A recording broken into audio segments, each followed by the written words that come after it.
Hey guys, welcome back to another video on the channel. In today's video, I'll be doing my Brownlow medal predictions for the 2024 Brownlow medal night, which is on Monday at 7:30 PM. Now for this, I'm just going to be saying my top 5 Brownlow finishes, mainly because I think on the actual leaderboard, on the broadcaster, there's only 5 or 7, I don't know, but I'm just going to be doing my top 5 anyway. In 5th spot, I've got Sydney's Errol Goulden. He has had a terrific season, and arguably last year he missed out on the Brownlow medal. He got robbed, apparently. Errol this year, the reason why I don't think he's going to poll that many votes this year is just purely the fact that Isaac Heaney and Chad Warner have probably been given more of the spotlight in that, and I think Errol has been overlooked a couple of times. He's had some good quality 3-vote performances, and I reckon he will get a lot of 3-vote performances, but it's just unlucky for him that he has a couple of teammates that have performed better than him. Incredibly unlucky for Isaac Heaney, as he is ineligible, as he got suspended in round 18 or something like that against St Kilda. But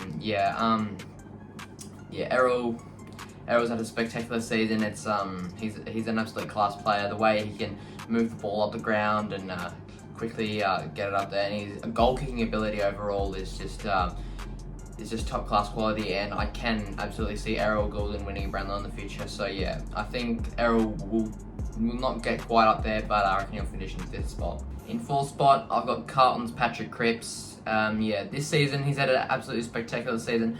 Probably not as good as 2022, but he's still having a spectacular season. The way he can break those tackles and absolutely power through every one of those tackles that he can get through, and he moves the ball up the ground, and his ability also to have some goal kicking is pretty accurate with his set shots, and he can get up there when the Blues need it in their forward line to kick some goals when they're desperately needing some. So he's a good player for that.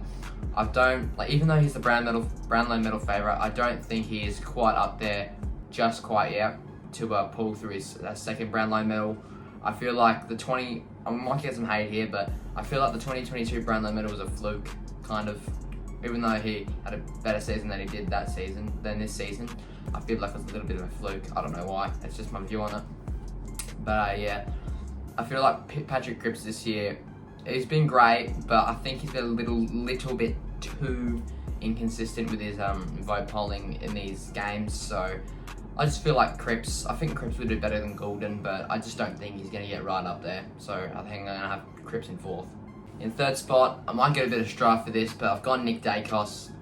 He's an absolute star, an absolute upcoming rising star. And the reason I don't think, even though Nick Daicos is one of the favourites to win, and a lot of people are tipping him to win the Brownlow this season, I think that he can't. I think he can win it, but I just don't think. He can win it this year, just due to the fact he has polled some really impressive votes. But I think as he's only like 21 years old, I think he's still quite young, and I feel like the AFL need to see more of those performances in order to give those proper 3 votes. And also, on top of him just not being the greatest player for Collingwood in every single game, I feel like he'll definitely pull a couple 3 voters and stuff like that, and be very high in the vote polling. But I just don't think that Nick Daicos is too consistent enough for the season.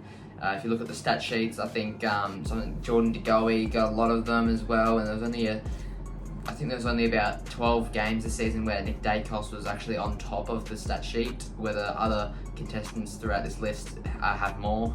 But yeah, that's just my view on it, so I've just gone Nick Daicos to finish 3rd here. In 2nd spot, I've got Brisbane's Lachie Neale. My team, obviously, as you guys probably know, but I haven't gone biased with this one. I was thinking about putting him first, but realistically, I don't think Neale's going to win it this year. He 100% can. He's actually one of the favourites to win it too, but I just don't think Lachie Neale will win it this year, just because of his start to the season. I calculated his votes as a Brisbane supporter, and he only polled up 26 in my thing. That's if he actually does poll those votes that I predicted him to, which I doubt it. Honestly, I think Lachie Neale might win it this year, just due to the fact that as a Brisbane fan, I think that Lachie Neale does get some favouritism from the AFL, which is or as a Brisbane supporter, I don't really mind it. Of course, if you're one of your players, whatever club you support, players getting favouritism or teams getting favoured for free kicks, you'd obviously be happy with that, but other supporter bases wouldn't agree with that. But yeah, I feel like Lachie Neale does get favoured a little bit, but yeah, I don't think, like, he's had absolutely spectacular. He has had one of his best seasons, and he's on track for a third Brownlow. I wonder who has the most Brownlows in their history. Yeah, I don't know. I'll put it up on the screen if I can. But yeah, Lachie Neale, spectacular season. He can just he's very great at stoppages. He's a very smart player. He can get on the ball really quickly and unsuspectingly. So yeah, he's one of those like very versatile players that can really put the pressure on and get in those contests and win a lot of contested ball. So yeah, but I think Lachie Neale will just fall short to the number 1 contestant here. For the winner of the 2024 Brownlow medal, I've got the Western Bulldogs, Marcus Bontempelli. I think this year is finally his year. He's been an absolute gun in his team. Arguably he's carried his entire team to finals, honestly, and unlucky to get beaten by Hawthorn in that elimination final there. But I feel like Western Bulldogs without Bontempelli would just be a complete mess. Like, not a complete mess, but it just wouldn't be as great as it currently is. And I feel like if one person's carrying a team, they're obviously going to win the Brownlow. And I feel like Marcus Bontempelli will pull the most votes out of all of them and win to Brownlow medal. Yeah, he's pretty much on top of the stat sheet in every single game. And even though his diabolical chances of winning the Brownlow at $13, which is ridiculous for a man as good as him.